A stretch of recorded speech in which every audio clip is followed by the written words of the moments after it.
और मैं आपको बताना चाहता हूं आपके चैनल के माध्यम से कि जिस प्रकार हिमालय से गिरने वाली धारा को दुनिया की कोई भी ताकत समुद्र में मिलने से नहीं रोक सकती, वैसे ही दुनिया की कोई भी ताकत मायावती को, बीएसपी पार्टी को 2024 में के चुनाव में हरा नहीं सके।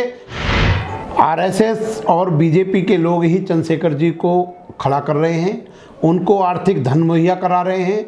और आप ये देखोगे लास्ट वाले इलेक्शन में कि उनका जो क्षेत्र था वो गाजियाबाद था, मुजफ्फरनगर था या मेरठ का रेंज था, वो वहाँ मुजफ्फरनगर में अब या ये समझिए सहारनपुर में ना लड़के योगी आदित्यनाथ के खिलाफ लड़े, क्योंकि वो शुल्कास्टों की बहुजन समाज की वोटों को काट लें और योगी आदित्यनाथ का रास्ता जीतने का तय हो जाए। अकेली नहीं है, बल्कि हर अनुसूचित जाति का व्यक्ति, हर बहुजन समाज का व्यक्ति, हर ओबीसी का व्यक्ति बहन जी से वैसे ही जुड़ा हुआ है जैसे हमारी जो त्वचा स्किन है हमारे पूरे शरीर पर जुड़ी हुई। और मैं आपको ये बताना चाहता हूं कि भारत में आज अनुसूचित जाति में यानी कि बहुजन समाज में कोई व्यक्ति ऐसा नहीं है जो सेंट्रल की गवर्नमेंट को झुका सके, उत्तर प्रदेश की सरकार को अनुसूचित जाति के लोगों के हक के लिए झुका सके। चंद्रशेखर जी एक दिशाहीन नेता हैं, एक अंधे नेता हैं। दिशाहीन आप और मैं आपको बता रहा हूँ एक दिशाहीन अंधे नेता हैं। कोई व्यक्ति या नेता जो मायावती की टक्कर पर खड़ा होना चाहता है, अगर वो रोने लगेगा तो पूरे समाज का युवा रोने लगेगा। दूसरा मैं आपको बतलाता हूँ। जय भीम दोस्तों, मैं सनी और आज आप देख रहे हैं एसएम न्यूज़। और आज हमारे साथ में दिल्ली हाई कोर्ट के एडवोकेट साहब मौजूद हैं और इनसे हम सवाल जवाब कुछ करने वाले हैं, क्योंकि एक स्क्रिप्ट लिखी जा चुकी है 2024 जो कि लोकसभा के चुनाव होने हैं और भारतीय जनता पार्टी अपने मुद्दों के साथ आई थी, हिंदुत्व, सॉफ्ट हिंदुत्व के साथ 2024 में जब उन्होंने सत्ता का स्वाद चखा उन्होंने केंद्र का, 2019 में उससे ज़्यादा ताकत से आए। अब 2024 के जो चुनाव होने हैं लोकसभा के स्पेशली, उसमें सारा बहुजन मोर्चा जो है इकट्ठा आ रहा है। अगर हम बात करेंगे सपा की, बात करेंगे हम चंद्रशेखर की, बात करेंगे हम आरएलडी की, और भी तमाम पार्टियां हैं। लेकिन कहीं ना कहीं अगर हम बात करें मायावती जी की, बात करें राहुल गांधी जी की, ये दोनों बड़ी पार्टियां हैं और इनके पास एक कैडर वोट है जो कि सर ये अलग जाता हुआ दिख रहा है। और चूँकि चंद्रशेखर अभी राजनीति में आ रहे हैं, युवाओं के आइडल हैं, चूँकि मैं भी युवा हूँ और आज आपसे सवाल जवाब करूँगा, और मायावती जी जो कि बहुजनों की एक आइडल हैं, तो सर उनकी तैयारियों के हिसाब से आपको क्या लगता है, क्या 2024 में क्या भूमिका होने वाली है बहुजन समाज पार्टी की और यूथ आइकॉन चंद्रशेखर आज़ाद की? देखिए, मैं आपको ये बतलाना चाहता हूँ कि आदरणीय चंद्रशेखर आज़ाद जी एक अंधे नेता हैं। अंधे नेता से मेरा तात्पर्य है कि दिशाहीन नेता हैं और उनको जीवन का कोई तजर्बा नहीं है। आपने देखा होगा कि पिछले एमएलए के चुनाव में वे जाकर उनके साथियां जो बीएसपी पार्टी के खिलाफ थे, जाकर उनके पैरों में लेट गए आदरणीय अखिलेश यादव जी के। और दूसरी बात मैं आपको बताना चाहता हूं कि उन्होंने, एक ने तो ये कहा कि मैं बिना शर्त के समर्थन देना चाहता हूं, और चंद्रशेखर जी को जब टीवी पर आए तो वो रोने लगे। अगर लगभग 30 से 40 करोड़ समाज का रिप्रेजेंट करने वाले देश में अगर उनका कोई व्यक्ति या नेता जो मायावती की टक्कर पर खड़ा होना चाहता है, अगर वो रोने लगेगा तो पूरे समाज का युवा रोने लगेगा। दूसरा मैं आपको बतलाता हूँ कि जो युवा है वो क्रांतिकारी बात चाहता है, वो परिवर्तन चाहता है, और वो जिस प्रकार गर्म लोहे को गर्म लोहे से जोड़ा जा सकता है, वो इस तरह समाज को जोड़ना चाहते हैं। वो अन्याय, अत्याचार, शोषण के खिलाफ बदला लेना चाहते हैं हिंदूवादियों से, ब्राह्मणवादियों से। चंद्रशेखर जी एक दिशाहीन नेता हैं, एक अंधे नेता हैं। दिशाहीन आप, और मैं आपको बता रहा हूँ एक दिशाहीन अंधे नेता हैं जो पूरी तरह से परफेक्ट नहीं है।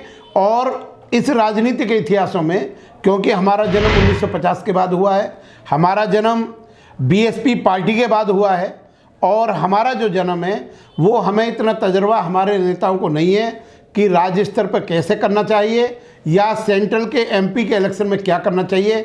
और मैं आपको ये बताना चाहता हूँ कि भारत में आज अनुसूचित जाति में यानी कि बहुजन समाज में कोई व्यक्ति ऐसा नहीं है जो सेंट्रल की गवर्नमेंट को झुका सके, उत्तर प्रदेश की सरकार को अनुसूचित जाति के लोगों के हक के लिए झुका सके। उनके, मैं कह रहा हूँ, जैसे सरकारी नौकरियों का मुद्दा है, लेकिन एक अगर हम यहाँ पर बात करेंगे, आपने दिशाहीन को बोला, चंद्रशेखर आजाद जी को। चंद्रशेखर आजाद देश के युवाओं को लेकर लड़ तो रहे कम से कम केंद्र सरकार के खिलाफ। और यहाँ पर हम बात करेंगे बहन जी की, मायावती जी, एक जमाने में वो लीडर हुआ करती थी और सामने आकर चुनौतियां देती थी, लेकिन अब वही मायावती जी, वही वाली मायावती जी अब वो केंद्र सरकार को सलाह देती हैं। तो ये परिवर्तन, इतना बड़ा परिवर्तन क्यों आया? जो पहले ललकारती थी आज वो सलाह दे रही हैं, जबकि चंद्रशेखर आजाद जो है युवाओं के लीड करते हुए लगातार लोहा ले रहे हैं केंद्र सरकार से। देखिए, जो केंद्र सरकार की जो कूटनीति है दलित समाज के प्रति, अनुसूचित जाति लोगों के प्रति, ओबीसी के प्रति और बहुजन समाज के प्रति, जिस प्रकार हमारे नेताओं को ये कुल ताकत का डिसेंट्रलाइजेशन करना है कि शुल्कास्टों की वोट आपस में लड़कर ख़त्म हो जाएं। आरएसएस और बीजेपी के लोग ही चंद्रशेखर जी को खड़ा कर रहे हैं, उनको आर्थिक धन मुहैया करा रहे हैं। और आप ये देखोगे लास्ट वाले इलेक्शन में कि उनका जो क्षेत्र था वो गाजियाबाद था, मुजफ्फरनगर था या मेरठ का रेंज था, वो वहाँ मुजफ्फरनगर में अब या ये समझिए सहारनपुर में ना लड़के योगी आदित्यनाथ के खिलाफ लड़े, क्योंकि वो शुल्कास्टों की बहुजन समाज की वोटों को काट लें और योगी आदित्यनाथ का रास्ता जीतने का तय हो जाए। चुनाव तो लड़े, एक आगे आके अपनी पार्टी को लीड तो किया। अगर हम यहीं पर बात करेंगे बहन जी की, बहन जी लीडर हैं, इसमें कोई बड़ी दो राय नहीं है कि वो लीडर नहीं है, लीडर सब करती हैं, लेकिन अब वही बहन जी केवल रणनीति बनाती हैं, मैदान में नहीं आती हैं। देखिए, मैं आपको बता रहा हूँ कि आदमी अगर शेर से लड़े और शेर आदमी को मार के खा जाए तो उसका लड़ना कोई अकलमंदी नहीं है। आपने जब पार्टी बना रखी है तो आप सारी सीटों पे लड़ो, या तो आपके पास में पद को लेने के लिए कोई व्यक्ति नहीं है। रही मायावती जी की बात, मायावती जी की पार्टी की तुलना में ये जो लोग जिनके नाम आप गिनवा रहे हो, ये वो खरपतवार है जो कि बिना अपने आप ही उग गया है, जिसे लोग उखाड़ फेंकेंगे। इनका आगे बढ़ना इस बात की सूचना है कि बीएसपी के पार्टी ज़मीन पर काम नहीं कर रहे हैं, नए लड़के, नए युवा और लोग जगह पूरी मेहनत नहीं कर रहे, नहीं तो ये अपने आप शांत हो जाएंगे। और मैं आपको एक बात और बताना चाहता हूँ कि पानी गर्म हो या ठंडा हो, दोनों स्थितियों में आग को बुझा देता है। ये जो लोग बीजेपी आरएसएस धन देकर ये पार्टियां से शुल्कास्ट के नेताओं को बढ़ा रही है, ये कुछ नहीं कर रहे, ये उसी डाल पर बैठे हैं, उसी डाल पर बैठकर उसी डाल को काट रहे हैं। समाज का विकास क्यों नहीं है? वो उन्होंने कभी भी कोई ऐसी रैली नहीं करी कि सरकारी नौकरियां दो, उन्होंने कभी नहीं कहा कि आप सेंट्रल गवर्नमेंट में नौकरियां दो। जब उनको आवाज़ लगाई जाती है तो कैबिनेट सेंट्रल गवर्नमेंट के लोग उनको जब कहते हैं, जब बीजेपी के कहते हैं, जब आरएसएस की कोड के आदमी कहते हैं धन मुहैया करा के शुल्कास्टों की वोट को 2024 में। और मैं आपको बताना चाहता हूं आपके चैनल के माध्यम से कि जिस प्रकार हिमालय से गिरने वाली धारा को दुनिया की कोई भी ताकत समुद्र में मिलने से नहीं रोक सकती, वैसे ही दुनिया की कोई भी ताकत मायावती को, बीएसपी पार्टी को 2024 में के चुनाव में हरा नहीं सके। उत्तर प्रदेश, दिल्ली, जो भी है, जहाँ मध्य प्रदेश वगैरह में, राजस्थान में भी तकरीबन 2 से 3 लाख युवा उनके साथ, मतलब उनके साथ जन समूह तो आ रहा है, आपको दिख रहा है ना? वो सब जन समूह आज के टाइम में जो बीजेपी या इस तरह के लोग कर रहे हैं, लोगों को पैसे दो, उनको एक दिन की झाड़ियाँ दो, खाना दो, वो आपके सुबह जाएंगे, शाम को उनके घर छोड़ दो। कोई लड़का और किराए की जो भीड़ है, हाँ, किराए की भीड़ कभी वोट में तब्दील नहीं होती। दूसरी बात मैं आपको बताना चाहता हूँ कि ये जो लोग हैं, ये सिर्फ अपने ही समाज के विनाश के लिए उतावले हो रहे हैं। और आपको बता दूं कि मान लो शुल्कास्टों की एक निश्चित वोट है, हर आदमी उसमें लड़कर वोटों को काटेगा, तो पराजय किसी की नहीं होगी, पराजय इनके दुश्मनों की होगी। और मैं आपको ये बात बता रहा हूँ, एक बात, मेरी बात आप बड़े ध्यान से समझें कि जिस प्रकार ज़मीन के नीचे कोई भूकंप, कोई ज्वालामुखी फटता है, तो दुनिया का कोई भी जो जियोलॉजिस्ट होता है, भूविज्ञानिक, ये नहीं बता सकता कि ज़मीन के 2-3 किलोमीटर नीचे कहाँ लावा उबल रहा है, कहाँ ज्वालामुखी फूटना है और क्या उसका विनाश के रूप में होगा। उसी प्रकार ये सब नौसिखिए हैं और इनको वोट देना, मैं नौजवानों को संदेश देना चाहता हूँ कि इनको वोट देना मरे हुए घोड़े को कोड़े मारने जैसी बात है, जो कभी खड़े नहीं होंगे, कभी कामयाब नहीं होंगे। अगर इस भारत देश में बीजेपी पार्टी के बाद अगर सबसे कोई जहरीली और ख़तरनाक पार्टी है तो समाजवाद पार्टी है। अखिलेश जी ने शुल्कास्टों के हिस्से जो रिजर्वेशन इन प्रमोशन की वाली बात थी कि रिजर्वेशन दिया, उसके जो डॉक्यूमेंट्स थे, उसके जो कागज़ थे, उसका बिल पार्लियामेंट के अंदर फाड़ दिया। उन्होंने अपने शासनकाल में शुल्क कास्टों के हित में एक बात भी नहीं करी। ऑन दी अदर हैंड अगर हम मायावती जी की बात करें तो उन्होंने ज़मीन दिलाई, उन्होंने कब्जे दिलाए, उन्होंने भूमिदर भूमि को, जो पट्टे की ज़मीनें थी उनको भूमिदर बनाया, लोगों को मालिक बनाया, उन्हें आबादी की ज़मीन दी। और आज भी पूरे देश में उनसे बड़ा कोई प्रशासक, कोई एडमिनिस्ट्रेटर, कोई क्रिएटर, कोई जनरेटर, कोई प्रोटेक्टर, कोई दलितों का सपोर्टर पैदा नहीं हुआ है। और मैं आपको बता दूं, क्योंकि दुनिया की कोई भी राजनीतिक पार्टी बिना बहुजन समाज के लोगों के इस सत्ता को नहीं पा सकती है। इसलिए हर कीमत पर बीजेपी की पार्टी और समाजवादी पार्टी कुछ गुलामों की तलाश में है कि जो गुलाम बीजेपी को पैरालाइज कर सकें, उनकी वोटों को काट सकें। और हमारे जो लोग बीजेपी को सपोर्ट कर रहे हैं या समाजवादी पार्टी को सपोर्ट कर रहे हैं, आप वो उसी प्रकार के डिस्ट्रॉयर हैं, विनाशक हैं, जो हम बर्बाद कर देंगे। और मैं दूसरी एक बात और आपको बताना चाहता हूं कि आदरणीय the most respectable Akhilesh Kumar Yadav ji से शुल्क कास्टों का कभी कोई भला नहीं होगा। उन्होंने जो हमारे बहुजन समाज के जो जिले के नाम थे, जो हमारे मतलब जैसे बाबा भीमनगर था, या जो काशीराम जी थे, या संत रविदास, उनके नाम वापस बदल दिए।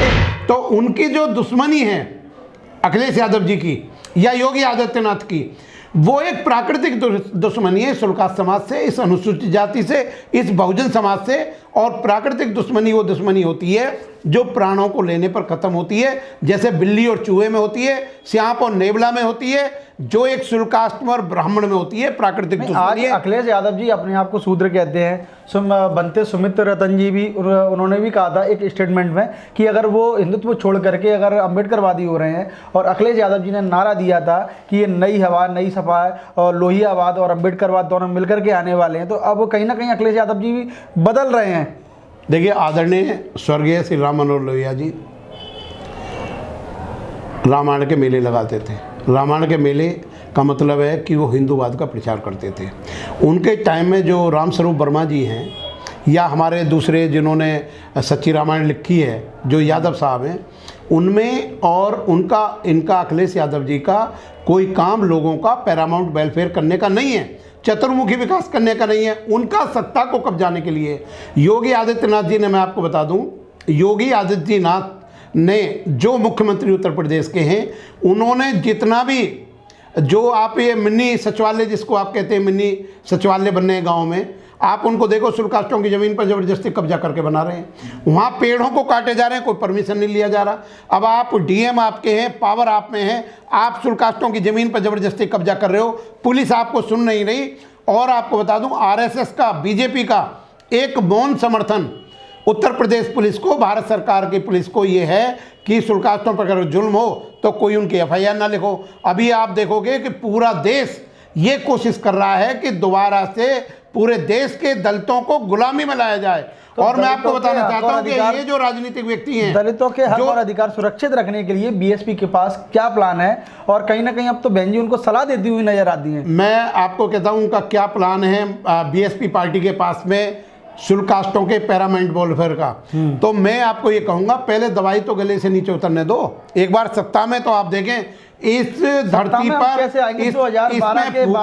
पूरे देश में भूकंप पैदा हो गया था। मायावती जी ने जब एक महिला होते हुए वो काम किया जो दूसरा व्यक्ति कोई नहीं कर सकता। ये पुरानी बात हो गई, ये लगातार 2012 और 7 और 12 वाली जो सरकार थी बहुत अच्छी थी। पूरे देश और विदेश में भी इसकी चर्चाएं होती हैं। बहन जी को आयरन लेडी तक बोला गया था 2007 से 2012 वाली सरकार, लेकिन 2012 को बीते हुए लगभग 12 साल होने जा रहे हैं, मतलब 10 साल तो हो गए हैं। लेकिन क्या ऐसा कारण है कि 10 चुनाव निकल गए, बीएसपी अब कहीं फाइट में भी नहीं आती, और उसका वोट परसेंट जो था वो कभी 24% हुआ करता था, और आज 24 से आज मात्र 11.5% पे आ गया यूपी में, और देश में तो मात्र 5 से 6% रह गया सर। तो इसका कारण क्या रहा कि वोटों का विघटन लगातार होता गया, और जितने काशीराम जी ने जितने प्रयासों से अपने ओबीसी लीडर बनाए थे, अब बहन जी के साथ शायद गिने चुने ओबीसी लीडर हैं, और जितने काशीराम जी ने बनाए थे वो सारे के सारे लीडर उनको छोड़कर के चले गए हैं। मैं आपको ये कहना चाहूँगा कि बीएसपी का एक भी वोटर ना टूटा है ना छूटा है।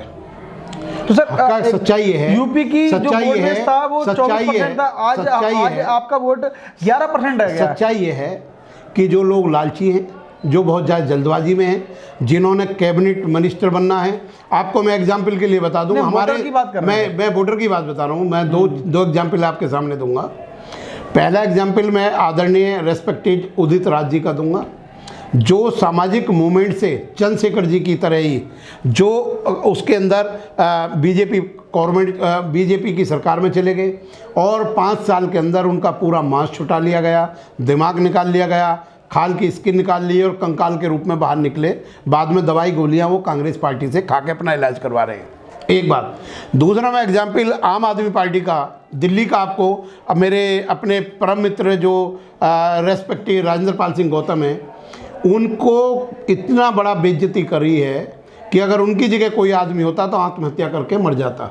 ये कारण क्या है? जब पूरे नेशनल लेवल पर कोई लीडर उठने की बात करता है तो पार्टी वाले उसको एकदम पैरालाइज कर देते हैं, उसे ऐसी दवाई खाकर उसको पागल घोषित करना चाहते हैं, या उसको करप्शन में दिखाना चाहते हैं, या उसे एंटी नेशनल एक्टिविटीज़ में दिखाना चाहते हैं। आप देख रहे हैं कि आप पार्टी में राजेंद्र पाल सिंह ने जो काम करा, उनको इतना अपमानित करा गया, अगर कोई और आदमी होता तो आत्महत्या करके मर जाता, लेकिन उन पे से पद छीन लिया गया। लेकिन गौतम और ने तो आज तक पार्टी नहीं छोड़ी। और दूसरी बात, केजरीवाल जी की आज भी वाहवाही। दूसरी बात, ये उनके समाज के प्रति ईमानदारी पर धब्बा लगाता है कि एक आदमी आपको जूते मार रहा है, फिर आपको एक रसगुल्ला खाने को दे रहा है, तो एक आदमी आप में जूते मार रहा है, फिर रसगुल्ले खाने को दे रहा है। यही हाल हमारे भाई चंद्रशेखर जी का होना है। अभी आप देखिए कि गुलामों का कोई भविष्य नहीं होता, और जितने भी लोग, आप एक बात देखिए, बाबा साहब डॉक्टर अम्बेडकर ने जो पार्टी बनाई थी अपनी, या मान्यवर काशीराम जी ने पार्टी बनाई थी, बहुजन समाज पार्टी को उसी प्रकार घिसकर तपाक, जैसे हम सोने की परख घिसकर तपाकर रिगड़कर और गर्म करके करते हैं कि बिल्कुल 24 कैरेट का सोना, उसी प्रकार पार्टी में कोई दोष नहीं है। जो आलस आ रहा है वो उन पदाधिकारियों का आ रहा है, उनकी जिम्मेवारी है। तो बहन जी भी तो यही कर सकती हैं कि चंद्रशेखर जैसे लीडर को अपनी पार्टी में शामिल कर सकती हैं। मैं आपको तजर्बे के आधार पर बताता हूँ, केवल मायावती जी ही वो देश के अंदर एक नेता हैं जिनके इशारों पर वोट ट्रांसफ़र होता है। अगर मान लो किसी से गठबंधन भी होता है, बाकी देश में अटल बिहारी वाजपेयी, योगी आदित्यनाथ या जो नरेंद्र मोदी के अंदर भी इतनी हिम्मत नहीं है कि जो वोट को ट्रांसफ़र कर सके। दूसरी बात मैं आपको बताना चाहता हूं कि सिंगनी के दूध को केवल सोने के पात्र में रखा जा सकता है। जहां समाज का भविष्य का सवाल होगा, जहां समाज के चतुर्मुखी विकास का बात होगा, केवल बीएसपी पार्टी के लोग उठा सकते हैं, दूसरा आदमी गुलामी करेगा। और एक मैं और बात आपको कहना चाहता हूं जो बहुत इंपॉर्टेंट है कि BSP is not a political party, एक सोशल मूवमेंट है जो जुल्म, सितम, अन्याय, अत्याचार और शोषण के खिलाफ लोगों के चतुर्मुखी विकास के लिए आवाज़ उठाती है।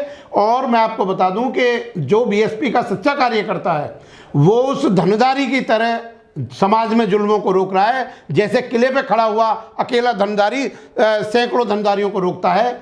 आप बिल्कुल निराशा ना हो, हम आशावादी हैं और बहुत जल्दी मैं आपको ये बात बड़े विश्वास के साथ कहना चाहता हूं, अगर बीएसपी पार्टी के पदों पर रहने वाले निकम्मे लोगों को हटा दिया गया तो 2024 में उत्तर प्रदेश हो, चाहे दिल्ली की देश की राजधानी में हो, और या चाहे मध्य प्रदेश की हो, वो हटाएंगे कब परिवर्तन करेंगे? 2024 का चुनाव चल रहा है, सर पर है, और जब चुनाव हम हार जाएंगे उसके बाद हटाएंगे हम, फिर बचेगा क्या हमारे पास? बहुजनों, आज बहुजन समाज आप देख रहे होंगे डेली हमारी बहन बेटियों के बलात्कार हो रहे हैं, दलितों की जमीनें छीनी जा रही हैं, जिस पर कि बहन जी मौन रहती हैं। चंद्रशेखर आज़ादी सड़कों पर उनके लिए संघर्ष करते हैं, उनके घर परिवार पर उनके सांत्वना देने के लिए जाते हैं, है ना। और आप कह रहे हैं कि निकम्मे कार्यकर्ताओं को हटाया जाएगा, ये 2024 के बाद हटाया जाएगा। आप मेरी बात जरा एक मिनट सुने, क्योंकि आपने 2-3 सवाल उठाए हैं। नंबर, उस आदमी को अकलमंद नहीं समझा जाता जो जहर खा ले और ये कहे मेरे पास वैद्य हैगा, डॉक्टर हैगा, मेरा इलाज कर देगा। ऐसे व्यक्ति का जहर खाना खतरनाक है। और दूसरी बात, एक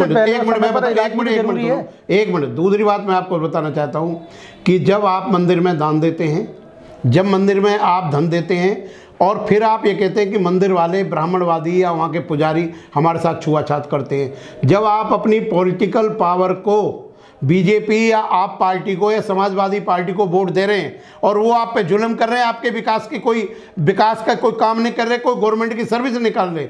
मायावती ने तो जो ब्रजलाल हमारे आजकल बीजेपी में तलवे चाट रहे हैं, उनको डीजीपी बनाया था। लेकिन ताकत को लेने के बाद आदमी हमेशा शुल्कात जो उन्हें ताकतवर बनाता है उनको बर्बाद करने की बात सुनता है। मैं आपको बता दूं, एक बुक है बड़ी फेमस, और उस बुक का नाम है प्रिंस, राजा के नाम से, जो इटली के बहुत विश्व प्रसिद्ध थिंकर निकोलो मैकियावेली ने लिखी है। वो कहता है कि वो सीढ़ी जो हमें चढ़ाती है उसे नष्ट कर देना चाहिए, क्योंकि जो आपको चढ़ा रही है कल को दूसरों को चढ़ाएगा और आपका संघर्ष होगा।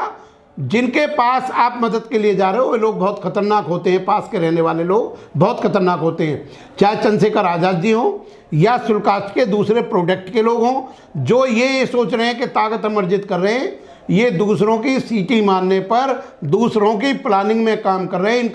इनका अपना कोई वजूद नहीं। मैं आपको एक बात पूछना चाहता हूँ, कितनी पार्टी पॉलिटी हैं हमारे पास में? भाई हमारे भानु प्रताप जी की है, क्या वो उत्तर प्रदेश की 403 सीटों पर लड़ पाए? कारण क्या है?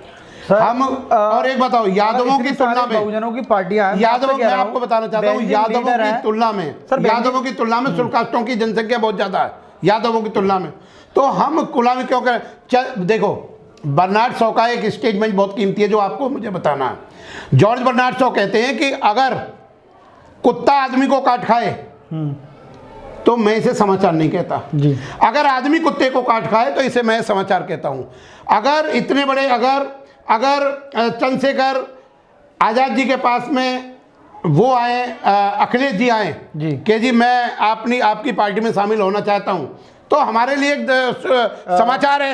लेकिन आप खुद उनके पास जाना चाह रहे हो, तो ये तो आप गुलामी का प्रतीक है। गुलामी आपके मस्तिष्क में, दिमाग से नहीं निकली। लास्ट में यूपीए और एनडीए, चाहे कांग्रेस हो चाहे भाजपा हो, केंद्र सरकार में कांग्रेस तो सर पिछले 50 साल रही है और भारतीय जनता पार्टी अभी 10 सालों से केंद्र में है। भारतीय जनता पार्टी कम से कम 2 दर्जन से ज़्यादा पार्टियों के साथ गठबंधन करके केंद्र में, और कांग्रेस भी इतनी ही पार्टियों के साथ गठबंधन करके केंद्र में रही है। बहन जी के पास ऐसी क्या ताकत है कि वो हमेशा अकेले चुनाव लड़ती है, जबकि काशीराम साहब भी जोड़ तोड़ की राजनीति करते थे और हमेशा गठबंधन को ज़्यादा महत्व देते थे कि बहुजन समाज का विश्वास पाने के लिए सत्ता सबसे जरूरी काम है, सत्ता चाहिए, सत्ता से ही हमारे समाज का भला होगा। बहन जी जब से काशीराम साहब गए हैं उन्होंने गठबंधन जो करती आई, उनके गठबंधन सफल नहीं होते हैं, और अब तो उन्होंने क्लियर कर दिया कि 2024 का जो चुनाव होगा वो अकेले लड़ेंगी। केवल पंजाब में गठबंधन की उन्होंने घोषणा करी है और बाकी पूरे देश में वो अकेले लड़ेंगी। तो सर आपको लगता है कि बहन जी अकेले अपने दम पर जाटव समाज का तो वोट ले सकती है, क्या पूरे जाटव से अकेले से वो जीत जाएंगी, प्रधानमंत्री बन पाएंगे? क्योंकि बहन जी के पास अब इतना समय भी नहीं बचा है, केवल अगर वो सक्रिय रूप से देखा जाए तो सर आखिरी चुनाव है उनका। मैं आपको एक बात बता दूं, आपने कई दसियों सवाल करे, मैं उनका जवाब दे दूं। पहली बात तो मैं आपको ये बता दूं, कांग्रेस पार्टी जो है, कांग्रेस पार्टी में स्वर्गीय जो राजीव गांधी जी हैं, उनके मरने के बाद या जब वो जीवित थे, उन्होंने स्पेशल रिक्रूटमेंट शुल्कास्टों के लिए इस देश में निकाली। उनके बाद में केंद्र सरकार में एक भी माइकलाल मुख्यमंत्री या प्रधानमंत्री नहीं रहा जिसने शुल्कास्टों के लिए स्पेशल रिक्रूटमेंट सर्विस निकाली हो। और दूसरी मैं आप बता दूं कि जो ज़मीन देने की बात है या दिल्ली को बसाने की बात है या ज़मीन देने की बात है, उन्होंने अपने समय में ज़मीन दी। दूसरी बात आपको मैं बता दूं कि आप कह रहे हो कि इतने लोगों के साथ में बीजेपी ने गठबंधन करा है, उन सबके भ्रष्टाचार की फाइल, जितना देश के लोगों की सुरक्षा यहाँ की सीबीआई ईडी कर रही है या पुलिस कर रही है, तो ये लगता है कि आप जब मुझे बात करने दो, जितनी ईडी या सीबीआई या पुलिस या सेंट्रल पुलिस, जितना काम आधी पुलिस देश के 1 अरब से भी अधिक लोगों की सुरक्षा में लगी हुई है, और आधी पुलिस फोर्स इन नेताओं को, जिनको आप बता रहे हो कि गठबंधन है, वो मजबूरी में गठबंधन है, उनकी सब फाइल सीडी है। और करप्शन के डर के कारण कि लेकिन कहीं फिर हमें भी जेल कहीं ना ना भेज कहीं दे। भारतीय जनता उसके पार्टी जज जीत के तो रही कारण है, आप केंद्र देखो, में तो आई आप है। एक बार को एग्जाम्पल देखो, उसको महाराष्ट्र में उनको गिरा दिया, बॉम्बे में गिरा दिया, उनकी फाइलों को खोल दिया। जो आदमी एक बार मैं आपको बताऊं, जितनी भी मैं एक एग्जाम्पल इन नेताओं का कहता हूं, प्लस मैं अपने न्यूज़पेपर वालों का भी कहता हूं, प्लस मैं आपको एक और बताना चाहता हूं कि जो हमारे टीवी चैनल से राष्ट्रीय नेशनल, उनको सरकार ने कहा जरा झुक जाओ, और वो जमीन पर लेट गए। जमीन पर लेट गए क्योंकि जमीन पर इसलिए लेट गए कि गुलामी है। और एक मैं आपको और बताना चाहता हूं जो बहुत इंपॉर्टेंट बात है, सुप्रीम कोर्ट के जज जो जजेस रिटायर होते हैं, वो बीजेपी गवर्नमेंट के जूतों को ऊपर से चाटते हैं और नीचे चाटते हैं, जब जाके एमपी बन पाते हैं या गवर्नर बन पाते हैं। अरे आपने पूरे जीवन भर, सुनो मैं आपको सवाल ये था, और मैं एक और बता रहा हूं आपको, जब आप पूरे जीवन भर सम्मान से जिए हो, तो बीजेपी जैसी भ्रष्टाचार पार्टी में आपको झुकने की क्या जरूरत है। हर आदमी अपने द्वारा कमाई गई अवैध संपत्ति की रक्षा करने के लिए बीजेपी की शरण में जा रहा है, चाहे वो किसी पार्टी किसी प्रदेश की हो। जो गठबंधन में बीजेपी के साथ है उसके अंदर दाग है, स्टिग्मा है, और वो जो है पूरी तरह से पाक साफ पार्टी नहीं है, वो लोग उनके नेता नहीं है। बीजेपी में जाना, आरएसएस में जाना और किसी तरह के आप पार्टी में जाना, ये शुल्काष्टों को दलदल में डालने जैसा है। लेकिन सर बहुजनों की काफी पार्टियां हैं, बहन जी उनको साथ तो ले सकती हैं, जैसे कांग्रेस लेती है, भारतीय जनता पार्टी लेती, तो बहन जी भी तो बहुजनों को इकट्ठा करके एक मोर्चा बना सकती हैं और उसकी लीडर खुद बन सकती हैं। देखो, जो जैसे अशोकउद्दीन ओवैसी है, उनकी तारीफ करते रहते हैं, और राजभर साहब हैं, बहन जी की तारीफ करते हैं। ये सारे लोग, अगर बहन जी आवाज़ लगा देना, इस देश के जितने भी ओबीसी लीडर नेता हैं, उनकी अपनी खुद की पार्टियां, अगर बहन जी केवल आवाज़ लगा दें, वो सारे एक आवाज़ पर बहन जी के साथ होंगे, लेकिन बहन जी आवाज़ क्यों नहीं लगाती? देखो, मेरा सवाल सर ये था। मैं आपको बता रहा हूँ, ये जो छोटे छोटे हमारे राजभर जी का नाम बताया या औरों का आपने बताया, अगर छिपकली का बच्चा ज़िंदगी भर दीवार पर रगड़ता रहे तो मगरमच्छ नहीं बन सकता। इन लोगों की सेंट्रल की गवर्नमेंट कभी नहीं बन सकती। सेंट्रल की गवर्नमेंट जो बनेगी वो केवल बीएसपी पार्टी बनेगी। वो नेशनल, देश की तीसरी नेशनल सबसे बड़ी पार्टी है, और लोगों का उसने जो भला करा है, बीएसपी पार्टी ने जो लोगों का भला करा, मैं नहीं कहता शुल्काष्टों का भला करा, मैं नहीं कहता ओबीसी का भला करा, उन्होंने हर देश की महिला का, उत्तर प्रदेश की महिला का अगर जुल्म हुआ तो मुकदमा करा, मुकदमा दर्ज करने के ऑर्डर दिए। और उन्होंने केवल बीएसपी की जो नींव रखी गई थी माननीय काशीराम जी ने, वो 100 साल के लिए नहीं रखी, बल्कि हजारों साल के लिए रखी है। अगर किसी अंधे आदमी को रास्ता दिखाई ना दे तो इसमें दर्पण का क्या दोष है? अगर दिन में उल्लू को दिखाई ना दे तो इसमें उसका सूरज का क्या दोष है? अगर रात को कोए को दिखाई ना दे तो इसमें प्रकाश का क्या दोष है? ये दिशाहीन नेता हैं, अंधे नेता हैं। अगर जिस प्रकार अंधे का अनुगमन अंधा व्यक्ति करेगा तो वैसे ही गड्ढे में गिर जाएगा। और मैं आपको बता दूं कि शुल्काष्टों की कोई भी सम्मान जिसके लिए व्यक्ति चढ़ता है, मैं कहता हूं बीएसपी पार्टी जो है अकेली विश्व की पार्टी है जिसका संविधान भारत का संविधान है, जिसका मैनिफेस्टो जो तो सर, आप जिसे घोषणा पत्र कहते हैं, केवल संविधान, केवल पूरे भारत में कोई पार्टी नहीं है। आप आरएसएस का बता दो क्या हुआ है सर? आरएसएस शुल्काष्टों को तोड़ने में, खत्म करने में, उनके मेरुदंड तोड़ने में, खून के प्रवाह रोकने में लगी हुई है। 2024 में अकेली नहीं है, बल्कि हर अनुसूचित जाति का व्यक्ति, हर बहुजन समाज का व्यक्ति, हर ओबीसी का व्यक्ति बहन जी से वैसे ही जुड़ा हुआ है जैसे हमारी जो त्वचा, स्किन है, हमारे पूरे शरीर पर जुड़ी हुई है। चलिए, थैंक यू, बहुत बहुत धन्यवाद आपका। तो ये दिल्ली हाईकोर्ट के एडवोकेट साहब थे जिन्होंने की बखूबी से कहा है कि बहन कुमारी मायावती जी 2024 के लोकसभा चुनाव में अकेले अपने दम पर और उनके साथ जितना भी जन समूह है वो उनको प्रधानमंत्री बनाएगा, और ऐसा सर का विश्वास है। तो आप लोग क्या लगता है नीचे कमेंट बॉक्स में आकर अपनी राय जरूर दें। तो मिलते हैं किसी और दूसरी वीडियो में, तब तक के लिए आप लोग इजाज़त चाहते हैं। धन्यवाद।